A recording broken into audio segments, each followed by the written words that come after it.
A warm welcome to Anuradha Vedic Astrology. Today we are going to talk about the D40. Yes, the D40.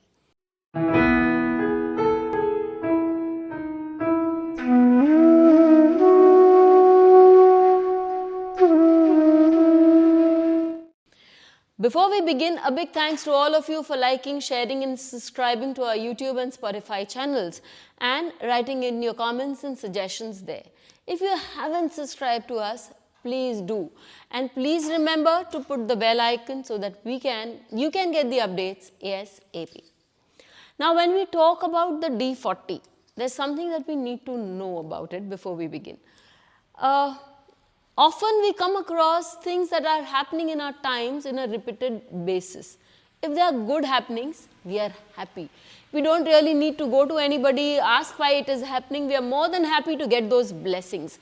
But if there is a negative pattern that is happening in our life, that is resonating with us and with people, family members around us, we are we're not very happy and we want to know the reason as to why it's happening.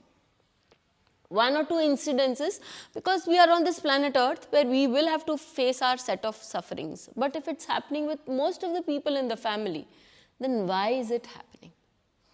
So then here we look into the higher level of divisional charts, the D40, the D45. Today we are going to talk about the D40.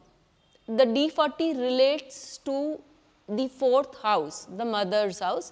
All these calculations, and it also relates to the subconscious mind. It relates to a higher level of, the Panch Bhutas and the Panch Tattvas, a lot of things.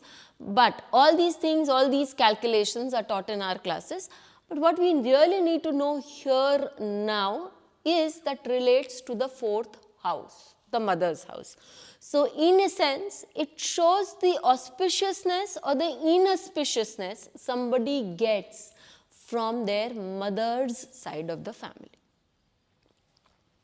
So you could be feeling, if you look around, there is a certain pattern that the mother's side of the family is undergoing. Why is it so and how does it so happen? And just so that you know, the blessings is carried on for 3 generations, and as far as I had read, the curses were also carried on for 3 generations or for 7 generations. So you could see it as far as from where it began to the 7th generation, the curses especially. So there was somebody who came up to me and said that, Anuradha, I feel a repeated thing happening in the family and I'm not able to understand why this is happening with so many people in the family. Why are so many people in the family not very happy? And I looked up the person's chart and I said, so this is the D40 chart of the person, and I looked up the person's chart and I said that, you know what, I feel that there has been marital discord in the family. You please see that the 9th house in this chart has Rahu and Ketu. So the Rahu and Ketu are very strong, and in the 9th house they cause affliction to the bhagya. The 9th house is also the bhagya of marriage. So I said, yes, there is affliction in the bhagya of marriage from the mother's side. The 9th house is also the 6th house from the house of the mother, which can also show divorces, which can also show strong marital discords. But there is all that if you just look into the D40 chart like this is all you will be able to get. You have to understand that I went ahead and told the person that it so happened that one of the persons or a number of people could have got into the marital mess for no reason of their own. It is something that has come down to them and they have not done anything wrong, and yet they have faced problem. That person was as taken aback as you are now because here I am going to tell you where the Amsha rulers as per VPHS and all the classics come into existence.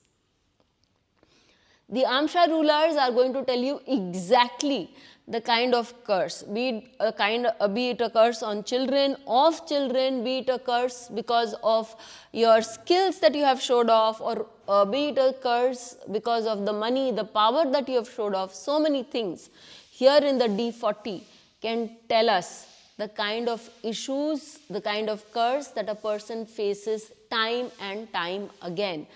And so, in this particular chart, we see that the reason that these people have is more towards the marital discord. There are many things that one may not be able to avoid, because no matter what anybody says, there are certain things where the remedial measures do not work. So, in that case, what do you do? Because the person also asked me for remedy.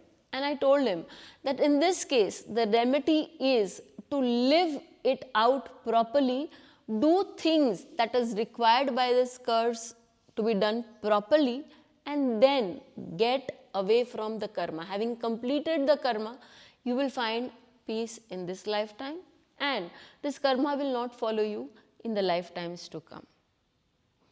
Yes, there are certain puja, there are certain mantras that can be done with, and with every chart and with every Amsha rulers, because there are a lot of Amsha rulers in the D12, D40. There are 12 Amsha rulers which follow the same pattern time and time again. That is, you can have Lord Vishnu, you can have Gandharvas, you can have Shiva, you can have Surya, you can have the yakshas, so many of them, and each one of them has their own set of patterns to be followed depending on the nakshatra, depending on the house placement, etc., which needs to be judged from the charts. So, the D40 is an excellent way to understand how to deal with the curses that you have from the mother's side, and what is it you need to do in this lifetime to get out of that place, particular spot. Till we meet with you again, stay safe. Thank you. Please hit the bell icon for fresh updates. Don't forget to like, share and comment on the videos, and please subscribe to our channel.